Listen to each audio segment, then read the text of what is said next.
चुराह में जो हमारे गौ तस्करी का मामला सामने आया है, जिसमें प्रत्यक्ष रूप से जम्मू कश्मीर के 3 लोग पकड़े गए हैं और साथ ही साथ जो लोकल लोग हैं, कुछ स्थानीय लोग, उनकी भी इन्वॉल्वमेंट बताई गई है। इसमें मैंने प्रत्यक्ष और साफ तरीके से कहा है कि जिन लोगों ने गौ तस्करी की है और जो लोग इन्वॉल्व थे, चाहे वो किसी भी धर्म, जाति, पंथ, दल विशेष से हैं, उनके साथ जो है वो जिस तरह का जस्टिस बनता है, जिस तरह की पनिशमेंट बनती है, वो उनको दी जाए। हमने विशेष तौर से SHO साहब को, SP चंबा को ये हिदायतें दी हैं कि बार बार इस तरह का जो है वो प्रकरण सामने आया है और हमने बार बार ही कहा है कि जो दोषी हैं उन सब दोषियों को जो है वो सख्त से सख्त सजा जो है वो मिलनी चाहिए। पिछले दिनों हम खुद सनवाल में गए थे। सनवाल में हमने चर्चा भी करी थी इन सब बातों पे, जिसमें वहाँ के एक्स जिला परिषद, हमारे मंडल के महामंत्री, जिला के महामंत्री और बहुत सारे लोग, वहाँ पर हमारे स्थानीय लोग भी शामिल थे और हमने ये बड़ा सख्ती के साथ कहा भी था और हिदायतें भी दी थी, जिसका परिणाम हुआ है कि 3 लोगों को हिरासत में भी लिया गया है और जो तथाकथित 2 लोग जो फरार, या जो लोग कहे कि उनको भी पकड़ा गया है, उनको भी पकड़ा जाएगा, जो स्थानीय लोग हैं। मेरा सिर्फ विशेष आग्रह यही है कि पुलिस अपना काम करेगी, कानून अपना काम करेगा, सरकार अपना काम करेगी। स्थानीय जनता से सिर्फ यही निवेदन है कि आपकी भावनाएं, हमारी भावनाएं समान रूप से हैं। हम आप सबकी भावनाओं का सम्मान करते हैं और ये जघन्य अपराध है और इस जघन्य अपराध में चाहे कोई भी दोषी हो, किसी भी समाज से हो, किसी भी वर्ग विशेष से हो, किसी भी धर्म विशेष से हो, उसको बख्शा नहीं जाएगा और ना बख्शने की इसमें कोई गुंजाइश है। तो मेरा आप सभी से यही आग्रह है कि कानून कोई भी व्यक्ति हाथ में नहीं लेगा, कानून अपना काम करेगा और सटीक और सही कार्रवाई जो है वो अमल में लाई जाएगी। और इसके लिए हमने विशेष तौर से और भी पुलिस के बल जो है वो चंबा से डिप्लॉयड किए हैं और मेरा मानना यही है कि हमें जो है वो सारी चीज़ें कानून पर छोड़ देनी चाहिए और जहां पर जो भी अमल में लाना है, जिस व्यक्ति को लगता है कि ये व्यक्ति जो है वो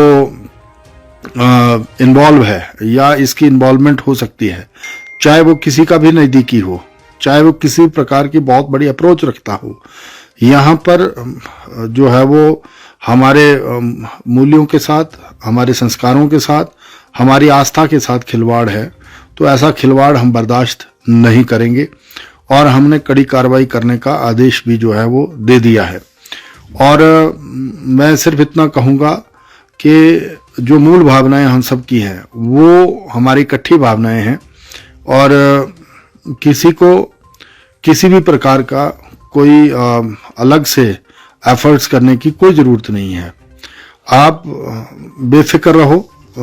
हम जो है वो जो दोषी व्यक्ति हैं उनको हर संभव जो सज़ा बनती है वो दिलवाएंगे। फौरी एक्शन जो है वो SHO साहब ने लिया है और उसमें 3 जो जम्मू कश्मीर से गुंदो और भलेशा से संबंध रखते हैं, वो उन लोगों को अरेस्ट किया गया है और जो 1-2 स्थानीय व्यक्ति जो हैं जो इसमें इन्वॉल्व बताए गए हैं और उसमें किसी और की भी इन्वॉल्वमेंट है, उसके साथ जो भी जिस तरह का सलूक होना चाहिए वो सलूक कानून के मुताबिक होगा। और इसमें हमने पूरी शिनाख्त कर ली है और जम्मू में जहाँ जाते थे, जम्मू कश्मीर के बॉर्डर में गुंदो के इलाके में इनकी सप्लाई होती रही है और ऐसा हमें सुनने को मिला है। और उसमें कुछ लोगों की, हमारे भी जो लोग थे वहाँ के, जो हमारे अपने भी लोग हैं, उन सबको जो है मैंने कहा कि डिटेन किया जाए, उनको पकड़ा जाए और पकड़े भी गए हैं, ऐसा SHO साहब ने कहा है। 2 लोगों का नाम विशेष तौर से आया है जो हमारे वहाँ के स्थानीय बाशिंदे हैं। हमने कहा है उनको भी पकड़े और अरेस्ट हों और जो भी सख्त से सख्त सज़ा बनती है वो उनको दी जाए। तो मेरी और सरकार की तरफ से आप लोग आश्वस्त रहें। माननीय मुख्यमंत्री जी ने भी इस विषय पर जो है वो इंटरवीन किया है। उनका भी इस विषय पर फ़ोन आया था कि आप मसले को देखें और मसला क्या है, उसमें जिसकी भी इन्वॉल्वमेंट है उसको जो है वो कड़ी से कड़ी कार्रवाई उस पर की जाए। दूसरा ये है कि जो हमारे स्थानीय लोग हैं, भाईचारा बना रहे। और भाईचारा बनने का ये है कि अब जो लोग तो दोषी हैं उनको तो सज़ा मिलनी ही है, ये इसमें कोई दो राय नहीं है। लेकिन कोई व्यक्ति जो है वो कानून को अपने हाथ में ना ले और आपसी भाईचारा भी बना रहे। और जिन लोगों को जो पनिशमेंट मिलनी है उनको ज़रूर और निस्संदेह इसमें मिलेगी।